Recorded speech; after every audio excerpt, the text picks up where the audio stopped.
উদ্ভাবনী কাজের মাধ্যমে সমাজ ও নিজস্ব অঞ্চলে পরিবর্তন আনা তরুণদের একত্র করে উৎসবের আয়োজন। কার্নিভাল অব চেঞ্জ 2024-এ জলবায়ু পরিবর্তন মোকাবেলা, গ্রামীণ ও পাহাড়ি জনপদের জন্য নানা কার্যক্রম তুলে ধরা হয় তরুণদের উপস্থাপনায়। সাভারে 2 দিনের উৎসবের আয়োজন করে ব্র্যাকের আমরা নতুন নেটওয়ার্ক। সিলন ফ্যামিলি ব্লেন্ডের কড়ালিকার আর সতেজ স্বাদের পারফেক্ট ব্লেন্ডে স্বপ্নেরা মেলুক টানা। বাসার ফেলে দেয়া বর্জ্যে সবুজ হবে পরিবেশ।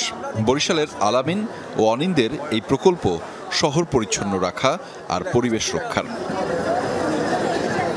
জলবায়ু পরিবর্তনের প্রভাব মোকাবেলায় দৈনন্দিন জীবনে পরিবেশ বান্ধব উপকরণ ব্যবহারের তাগিদ দিতে কাজ করছে ইকো কাটলার ও উজ্জীবন।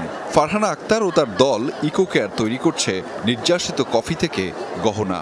সংগ্রহ করা ময়লাটাকে আমরা সেগ্রিগেট করার পরে যেটা ডিকম্পোজেবল ওয়েস্ট ওইটাকে আমরা আমাদের কন্টেইনারে রাখি এবং 1.5 থেকে 2 মাসের মধ্যে ওখান থেকে আমাদের একটা কম্পোস্ট সার তৈরি হয়ে আসে।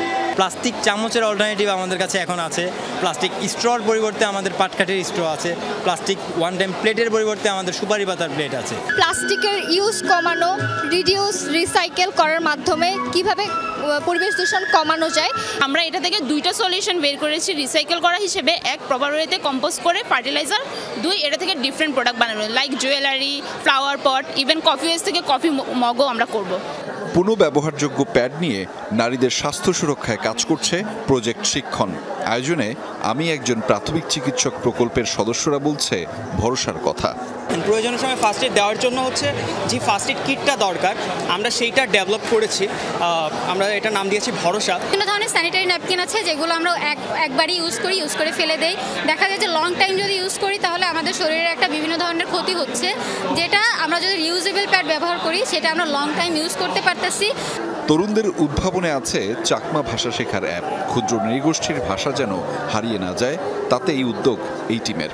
আর সাইবার সুরক্ষা নিয়ে কাজ করছে মৌলভীবাজারের তরুণরা। যে সাইবার বুলিংয়ের শিকার হচ্ছে সে জানে না যে একটা ভিকটিম সে, আর যে সাইবার বুলিং করছে সে জানে না যে একটা অপরাধ করছে। তো ওই জায়গা থেকে আমরা চেষ্টা করেছি যে সাইবার বুলিংটাকে একটু অ্যাওয়ারনেস পর্যায়ে নিয়ে যাওয়ার জন্য। লেটার্স প্লাস ওয়ার্ডস সেটা প্রোনাউন্সিয়েশনের মাধ্যমে শিখতে পারবে।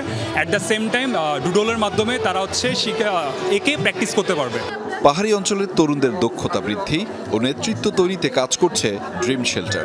আর দেশের 26 জেলায় বয়ঃসন্ধিকালের কার্যক্রম নিয়ে কাজ করছে রাইট হিয়ার রাইট নাও। ছেলেমেয়েরা যে ভয় পায়, এই ভয় থেকে তারা কীভাবে কাটিয়ে উঠতে পারে এই বিষয়গুলো নিয়ে আমরা সচেতন করে থাকি। মানুষের বিভিন্ন স্কিলসের প্রয়োজন হয়, হিউম্যান ভ্যালুসের প্রয়োজন হয়, তো আমরা টেইলরড মেন্টরশিপ দিচ্ছি। সৃজনশীল তরুণদের অনুপ্রাণিত করতেই এমন আয়োজন বলে জানান সংশ্লিষ্টরা। প্রায় 1500+ আমরা ট্রেনিং দিয়েছি, 12টা জেলায় আমরা আছি এবং এরকম আপনার প্রায় 100টা কমিউনিটি প্রজেক্ট এখন আছে থ্রু আউট বাংলাদেশ। ভবিষ্যতে আমরা চাবো যেটাকে 64 জেলায় নিয়ে যেতে।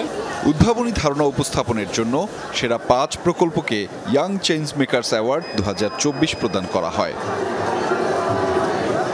আহমেদ রেজা, যমুনা নিউজ, সাভার, ঢাকা।